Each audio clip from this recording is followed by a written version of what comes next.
রাওয়ালপিন্ডি টেস্টে পাকিস্তানকে 10 উইকেটে হারিয়েছে বাংলাদেশ। টেস্ট ক্রিকেটে পাকিস্তানের বিপক্ষে টাইগারদের এটি প্রথম জয়।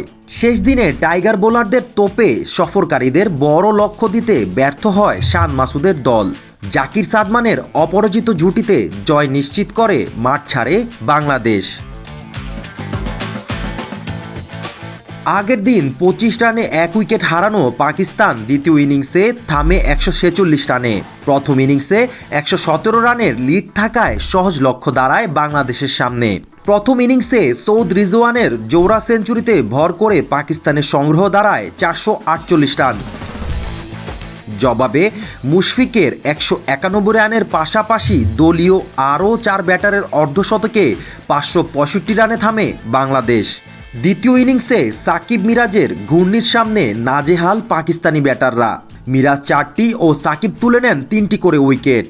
এছাড়া 1টি করে উইকেট পান শরীফুল, হাসান ও নাহিদ।